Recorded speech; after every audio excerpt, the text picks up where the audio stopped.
Hola queridos amigos, hoy les traigo una entrevista de una persona a la que admiro mucho y que estoy segura que ustedes disfrutarán conocerla. Es la ministra de la Corte de Apelaciones de Talca, la señora Janet Valdés. Hola Janet, o su señoría, ¿cómo te debería de decir?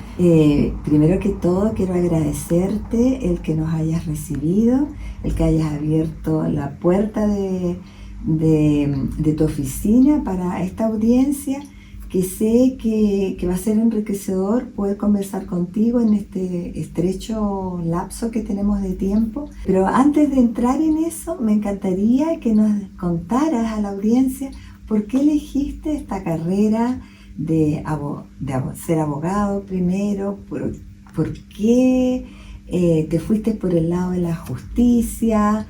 ¿Qué fue lo que te llevó y qué es lo que te llena estar ocupando el puesto que ocupas hoy día, de tanta responsabilidad? Nos conocemos hace tanto tiempo, así que no es necesario que me deje el trato de su señoría. Y a lo que tú me preguntas, te podría decir de que en realidad Dios es el que maneja la vida de nosotros, y yo pensé en algún momento que había llegado por casualidad, porque la verdad es que no quería estudiar Derecho, yo quería ser psicóloga. Y nuestra profesora de Ciencias Sociales, la señorita Mitzi, ella me dijo: Janet, si tú lo que tienes que hacer es estudiar Derecho. Y yo entré a estudiar esa carrera no muy convencida, no me veía como un abogado, hasta que después que egresé, terminé mis estudios, fui a hacer un reemplazo a un tribunal como funcionaria. Y cuando trabajé ahí, yo me enamoré del Poder Judicial. Eso fue lo que pasó. Yo me enamoré del Poder Judicial y ahí recién entonces sentí que eso era lo que yo tenía que hacer. Aquí es donde yo tenía que desarrollarme, aquí tenía que trabajar. De hecho, cuando hice mi práctica atendí a una familia, una causa bien compleja de tuición de Michelle, un niño de 10 años. Bueno, finalmente llegamos a buen término en eso y me fueron a ver sus abuelos, que eran los custodios de Michelle, y ellos me dijeron que siempre rezaban en su iglesia porque yo tomara las mejores decisiones.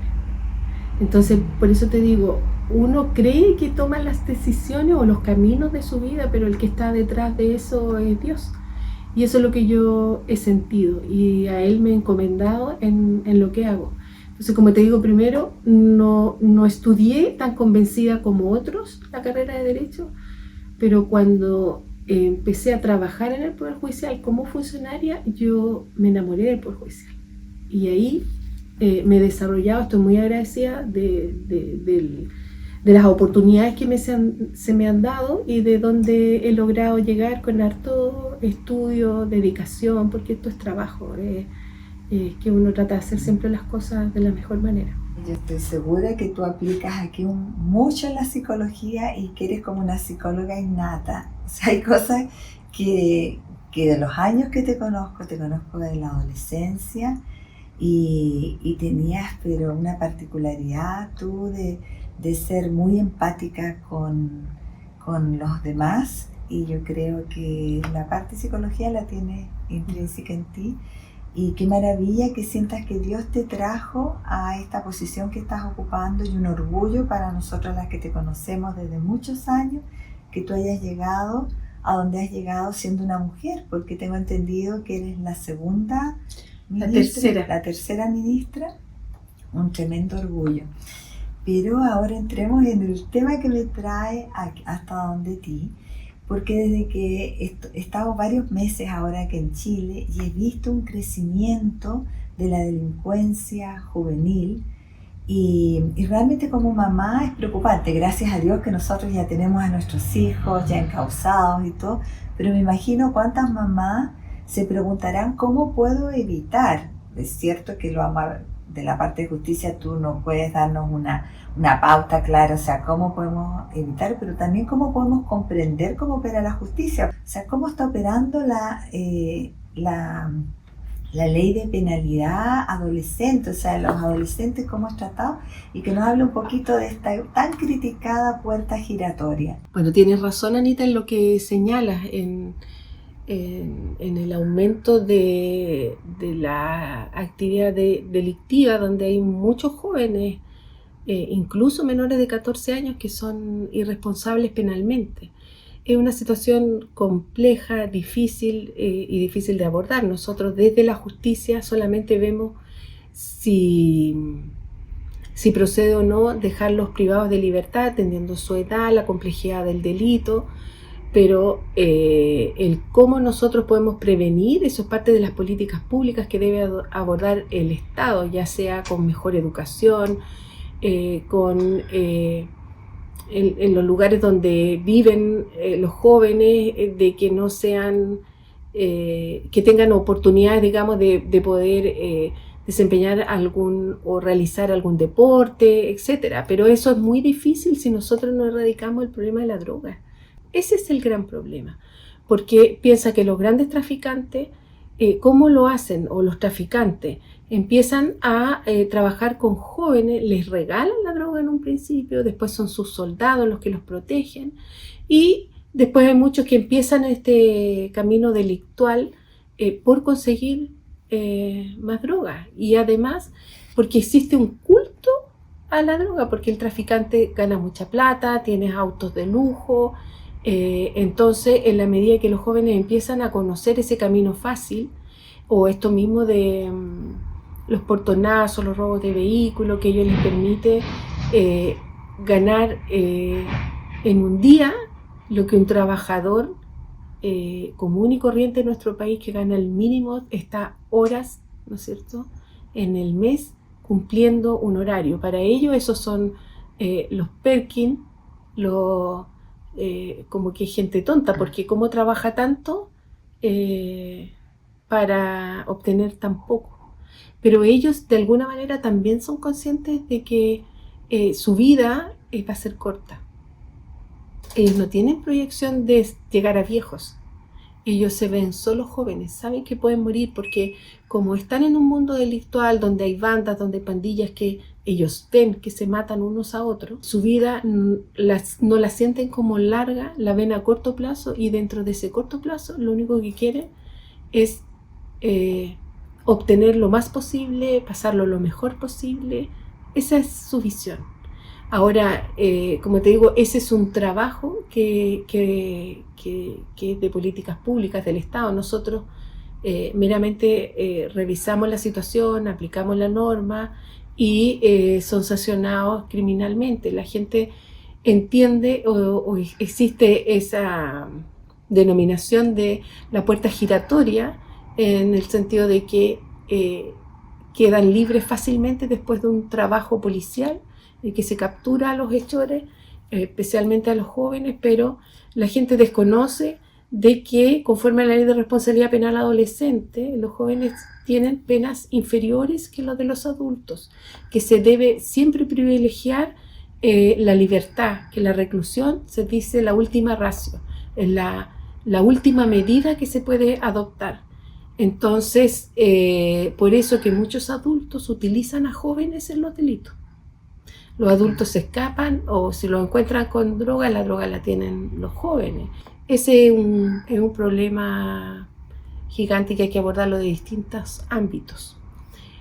Ahora, también yo hago una invitación a los papás, porque a veces pensamos en esto como que son ciertos grupos, que son, esto no me va a llegar a mí, pero la droga ha llegado a todos los ámbitos de nuestra sociedad. Entonces, estemos pendientes de nuestros hijos, de conversar con ellos, de escucharlos, y ese es el escuchar, como dicen ahora los TikToks, escuchar sin juzgar. Esa es la forma de escuchar, porque si no, nunca nuestros hijos nos van a contar lo que les pasa, porque van a estar, dice, después me va a retar si yo le cuento esto. No, escuchar es escuchar sin juzgar. Después podrás conversar sobre la situación.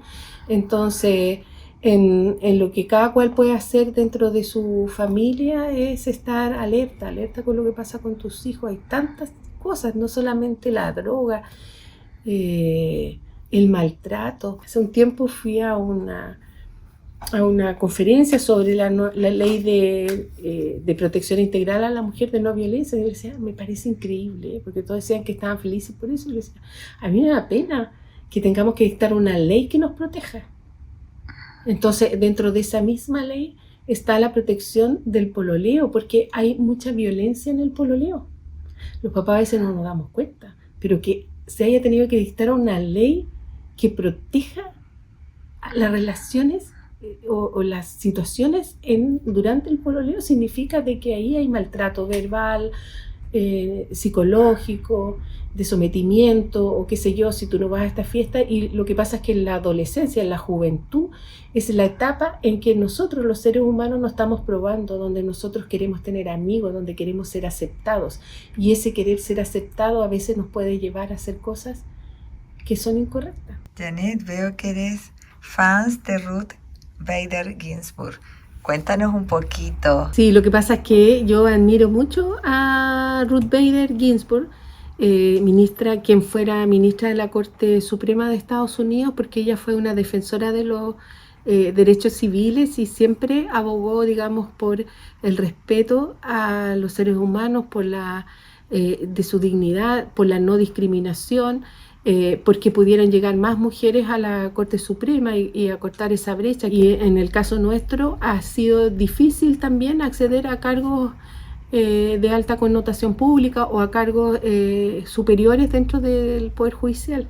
Entonces, para mí ella es una inspiración, muy trabajadora, una mujer excepcional. Yo les recomiendo que vea las películas que se han hecho sobre su vida. Janet, tú sabes cuánto te admiro y como ser humano, y nosotros, que la audiencia no sabe, pero fuimos compañeras de curso.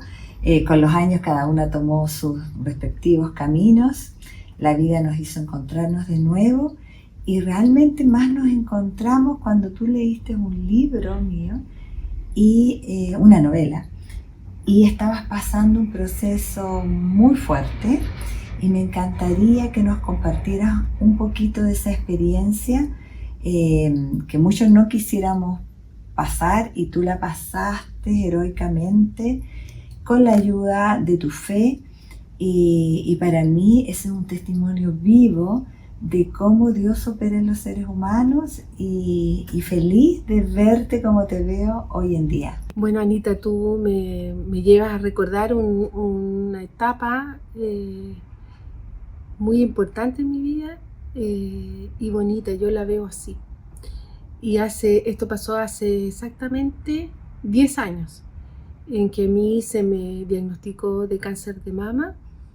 En su momento, cuando fui con los exámenes donde mi doctora, me acompañó mi marido, y fue como una sentencia de muerte en ese minuto. Lloré mucho, pero al mismo tiempo de ese día dije, a mí nadie me dijo que me iba a morir, entonces vamos a salir adelante con el apoyo de mi familia, pero principalmente con la fe, con el apoyo de Dios, y Él se hizo presente en cada momento. Es que fue una cosa increíble, porque yo me entregué a Él y dije, bueno, que sea lo que Dios quiera, y yo le decía, que sea tu voluntad, no la mía, pero ojalá que sea que se parezca a lo que yo quiero, y si no es así, dame la fuerza para aceptarlo. Y en cada minuto Dios estaba en el camino. O sea, tomaba un taxi para ir no sé, al médico, a tomar un examen, o cuando viajaba a Santiago sola, el taxista me decía que Dios la bendiga o cosas así, gente que yo no conocía. Entonces yo siempre sentí que Él tomó mi mano y nunca me soltó. Y salí adelante. Yo no tuve problemas o sea, pasaron algunas cosas. Una amiga me dice, ¿cómo que no te pasaron cosas? Sí, hay personas que sufren mucho con las quimioterapias. Yo no tuve nunca vómitos, nunca pude dejar de hacerla porque sucede que si te bajan tanto las defensas, tú no puedes hacerte la quimio porque el cuerpo tiene que estar firme para eso, porque la quimio mata lo malo, pero también lo bueno de ti. Entonces el cuerpo tiene que estar en condiciones de volver a recibir otra dosis. Y a mí nunca me pasó algo como eso, siempre las pude hacer, mi cuerpo, y yo le hablaba y le decía, ya tenemos que salir adelante, leucocitos, reproduzcanse, etcétera. Y bueno, y sabiendo que Dios estaba ahí, y así me fui conectando con muchas personas que estuvieron orando por mí, gente que yo no conocía. Bueno, y en ese periodo que llegó tu libro, que es Me enamoré de un Casanova, que lo leí. Bueno, y ahí estaba esa fuerza de la fe tan grande de tu abuela, era, que yo sentí que Dios me lo mandó como para decirme, yo estoy aquí, yo estoy aquí para ti, estoy aquí para todos. Y así lo he sentido siempre, siempre, mucho más después de haber dado esa lucha y haber vencido, porque eso es. Haber vencido la enfermedad, como decía mi médico, es muy importante la actitud, pero junto con la actitud es la fe, es la fe.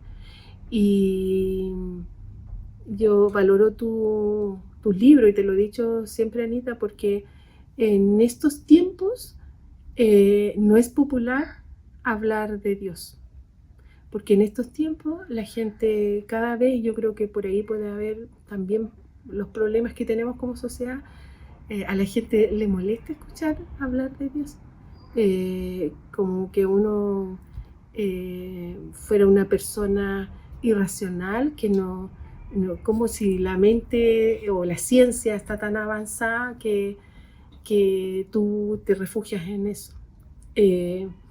Pero hasta los médicos dicen pues, que Dios es su primer cirujano.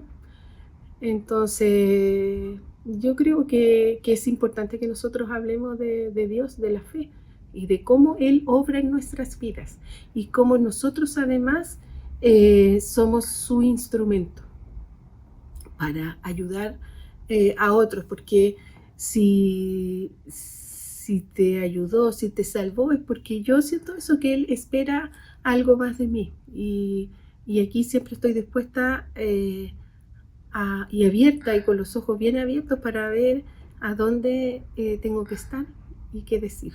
Y siempre siento que es Él el que habla a través de uno, si uno se entrega a Él.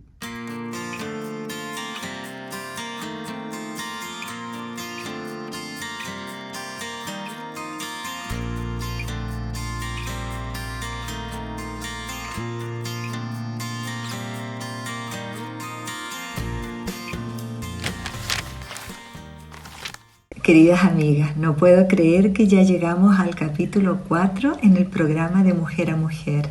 Estoy profundamente agradecida de mi amiga Janet, a quien quiero y admiro con el alma.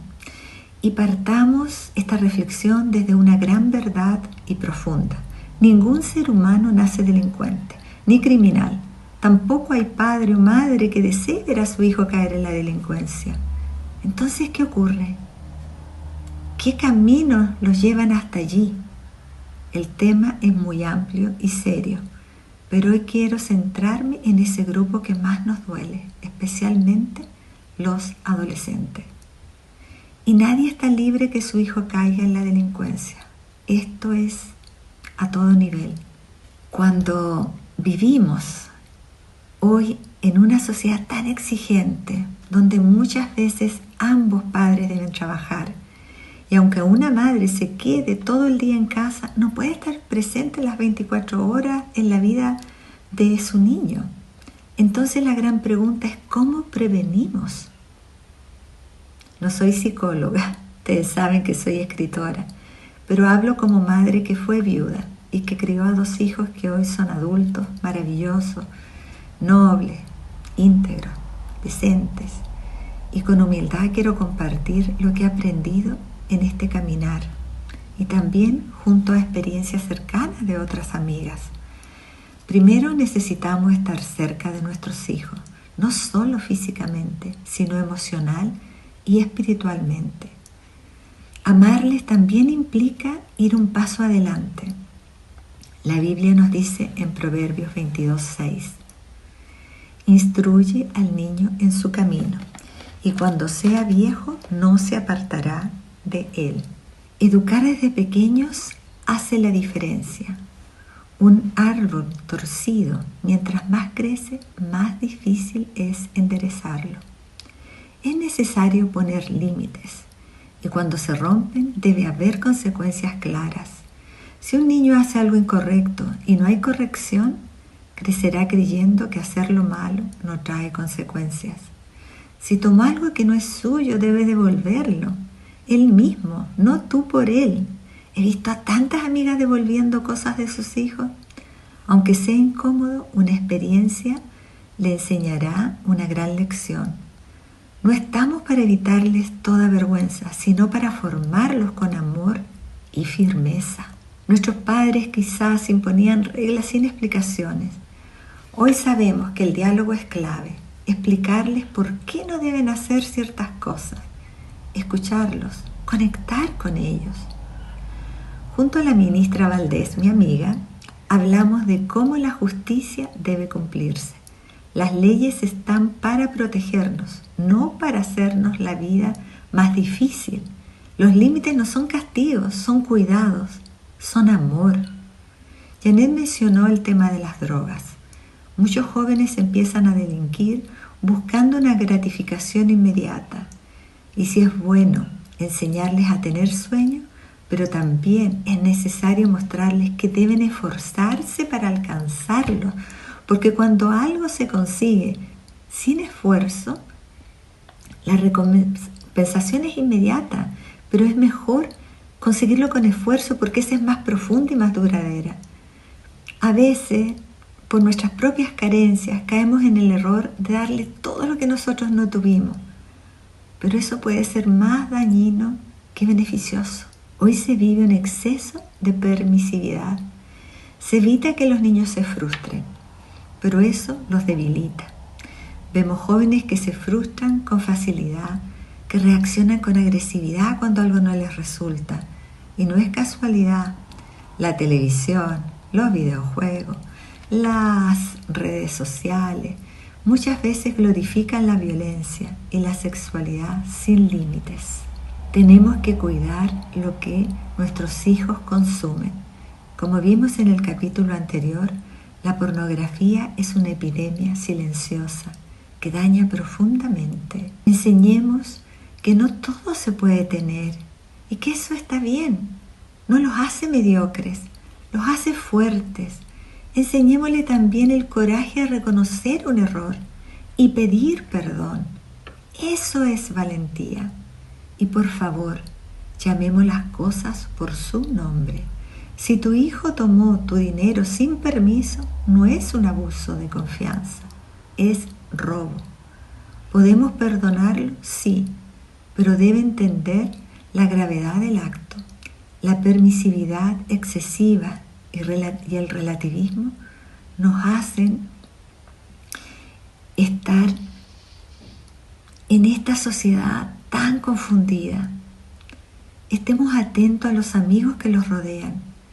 Y esos amigos celosos, controladores, manipuladores, si no haces tal cosa, no eres mi amigo, cuidado con esos amigos rebeldes que buscan desafiar las reglas, mucho cuidado.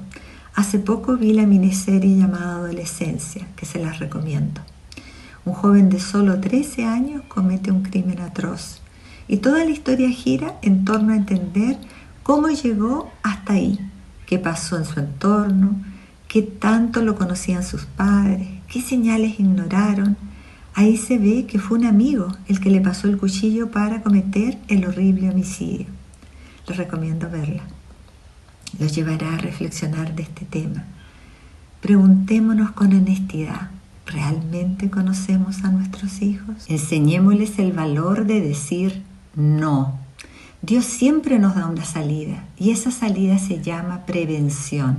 Te invito a leer Santiago 1, donde nos hace un hincapié de cómo pedir sabiduría y soportar las pruebas o las tentaciones Y cuando no podamos solas, busquemos ayuda profesional o ayuda en nuestra iglesia o de nuestras amigas más sabias. No es debilidad, es amor. Revistamos a nuestros hijos con la armadura de Dios. Enseñémosles el poder del autocontrol, el dominio propio, la identidad firme. Que no se dejen arrastrar por lo que está de moda, por lo que todos hacen, por ese veneno disfrazado de libertad que les susurra: no pasa nada, solo pruébalo. Hagámoslo por amor, porque aún estamos a tiempo, porque Dios no nos deja solas en esta misión y porque aunque el mundo diga lo contrario, criar con valores es el acto más valiente y revolucionario que podamos hacer. Por eso estoy aquí, en este programa de Mujer a Mujer para ustedes, y ahora les dejo con el rinconcito de Australia. Muchos cariños, que Dios les bendiga. En lo alto de una colina con vista al puerto de Fremantle, en Australia Occidental, se alza una estructura imponente, austera y cargada de historia: la prisión de Fremantle. No es una cárcel cualquiera, es la prisión construida por convictos más intacta de toda Australia. Un testigo silencioso del paso del tiempo, del castigo, la redención y la memoria. Hoy funciona como museo. Ahí pueden ver esos niños visitándola acompañados por sus profesores. Vamos a entrar a conocerla.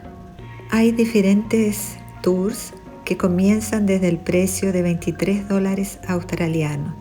También hay paquetes familiares. Fue construida en 1851 por manos encadenadas, las de los propios convictos transportados desde Gran Bretaña. La prisión fue durante más de 130 años el corazón del sistema penitenciario de Australia Occidental. Una cárcel es un lugar donde nunca quisiéramos caer y donde no quisiéramos que llegara ninguno de nuestros seres queridos. Dicen que es el lugar donde se conocen a los verdaderos amigos. Su diseño se inspiró en la penitenciaría de Pentonville, pero su alma fue moldeada por el desarraigo, el sufrimiento y también la esperanza. Aquí se vivió de todo, desde la época colonial, con presos trabajando en obras públicas hasta las décadas de tensión del siglo XX, pasando por la fiebre del oro que llenó sus celdas y la guerra mundial que transformó parte del complejo en prisión militar. Durante casi un siglo y medio, los pasillos de Fremantle fueron testigos de castigos brutales, motines explosivos como el de 1988, fugas legendarias como la del célebre Monday Joe y más de 40 ejecuciones en la horca. Fue entre 1888 y 1984 el único sitio legal de ejecución en todo el estado. Pero no solo alberga historias de dolor, también fue escenario de reformas que intentaron humanizar el sistema penitenciario, desde la introducción de talleres y programas de rehabilitación hasta la creación de estaciones agrícolas que buscaban reducir el hacinamiento. En 1991, la prisión cerró sus puertas como centro penitenciario. El silencio tomó el lugar de los gritos y entonces comenzó otra historia, la de su conservación como patrimonio de la humanidad. Hoy, la cárcel de Fremantle es una cápsula del tiempo, un museo viviente, un sitio que nos confronta con el pasado, a veces oscuro, de nuestra sociedad y nos invita a reflexionar sobre la justicia, la dignidad y el perdón.